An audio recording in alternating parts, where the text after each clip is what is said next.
আমাদের চারটি দাবি। ১ নম্বরে গবেষণার জন্য বিশ্ববিদ্যালয় সমূহে বিশেষ বরাদ্দ প্রণয়ন করতে হবে। দ্বিতীয়ত মোট বাজেটের 20% জিডিপির 5% শিক্ষা খাতে বরাদ্দ দিতে হবে। তৃতীয়ত কর্মসংস্থান সৃষ্টি ও দক্ষতা বৃদ্ধির জন্য কারিগরি ও মাদ্রাসা খাতে বরাদ্দ বৃদ্ধি করতে হবে। চতুর্থত গবেষণা ভিত্তিক শিক্ষা ব্যবস্থার রূপান্তরের লক্ষ্যে শিক্ষা সংস্কার কমিশন অনতিবিলম্বে গঠন করতে হবে। বাংলাদেশি বিশ্ববিদ্যালয়গুলোতে গবেষণার জন্য যথেষ্ট বরাদ্দ না পাওয়াতে বিশ্ববিদ্যালয়ের গুণগত মান ধীরে ধীরে কমে যাচ্ছে। বিগত বছরগুলোতে গবেষণা ভিত্তিক বিশ্ববিদ্যালয় গড়ে তোলার আন্দোলন কিংবা আলোচনা হলো ফ্যাসিবাদী সরকারের কোনো ভ্রুক্ষেপ দেখা যায়নি।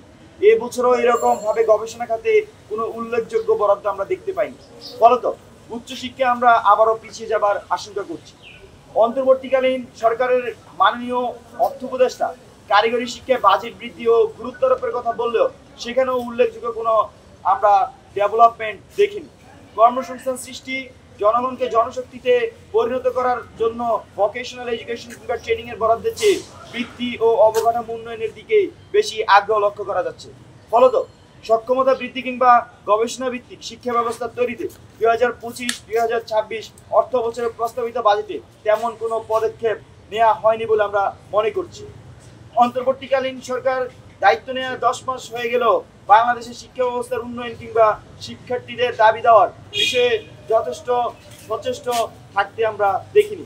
গণঅভ্যুত্থানের 10 মাস পার হয়ে গেল, এখনো কোনো একটি ছাত্র সংসদ নির্বাচন অনুষ্ঠিত হয়নি। সরকার ডজন খানেক কমিশন করলেও শিক্ষা সংস্কার কমিশন গঠন করেন। আমরা তার তীব্র নিন্দা জানাই। আমরা বারবার শিক্ষা সংস্কার কমিশনের দাবি জানালো, সরকার তাতে কোনো গুরুত্ব আরোপ করেনি।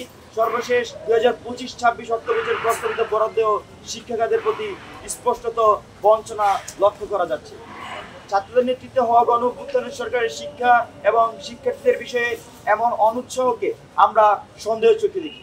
বিগত বছরগুলোতে শিক্ষা খাতে যে স্পষ্ট অবহেলা আমরা দেখেছি, এবছর সেই অবস্থা থেকে উত্তরণ ঘটবে বলে আমরা আশা করেছিলাম। কিন্তু একটি গতানুগতিক বাজেটের বাইরে এমন কিছু লক্ষ্য করা যায়নি যাতে অবহেলিত শিক্ষা খাতে আমূল পরিবর্তন সম্ভব। আমরা দাবি জানাচ্ছি পরিপূর্ণ বাজেট যাতে শিক্ষা খাতে মোট বাজেটের 20% কমপক্ষে 1,70,000 কোটি টাকা বরাদ্দ রাখা হয়। একই সঙ্গে জিডিপির কমপক্ষে 5% শিক্ষা খাতে ব্যয় করতে হবে। অবশ্যই উচ্চশিক্ষা, গবেষণা, কারিগরি এবং স্কিল ডেভেলপমেন্ট, শিক্ষক প্রশিক্ষণ এবং উন্নয়নের জন্য বিশেষ বরাদ্দ রাখার দিকে দৃষ্টিপাত করা হয়। আমরা সেই দাবি জানাচ্ছি। আমাদের বাংলাদেশ গণতান্ত্রিক ছাত্র সংসদের পক্ষ থেকে আমরা 4টি সুস্পষ্ট দাবি জানাই। তার আগে কিছু প্রেক্ষাপট বলি। এই জুলাই অভ্যুত্থানে ছাত্ররা যখন আন্দোলন শুরু করে, সেই আন্দোলন ছিল কর্মসংস্থান আন্দোলন, গোটা প্রথা বিলুপ্তির আন্দোলন। এবং আমরা সেই আন্দোলনে যখন দাবি পেশ করেছিলাম, সেখানে আমরা এখানকার সিস্টেম বিল্ডিং নিয়ে কথা বলেছি, শিক্ষা ব্যবস্থা নিয়ে কথা বলেছিলাম।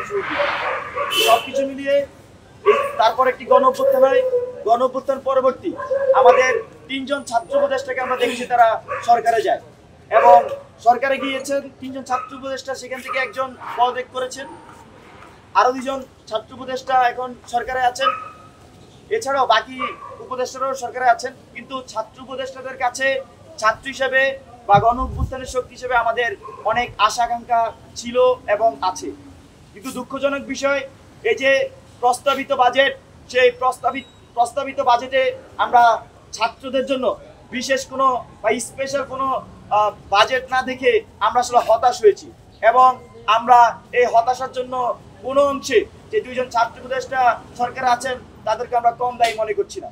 আমরা আশা করছি আমাদের আজকে যে আমরা দাবিগুলো উত্থাপন করব, ছাত্র উপদেষ্টা সহ সংশ্লিষ্ট মন্ত্রণালয়ের উপদেষ্টা, প্রধান উপদেষ্টা এবং এই যে গণঅভ্যুত্থানের ছাত্রদের রক্তে গঠিত সরকার, সকলে এই বিষয়ে সুদৃষ্টি রাখবেন এবং আমাদের দাবি দেওয়া অনতিবিলম্বে যাতে মেনে নেওয়া হয়, সেটি আমরা এই আজকের সংবাদ সম্মেলনের মাধ্যমে আপনাদের মাধ্যমে জানাচ্ছি।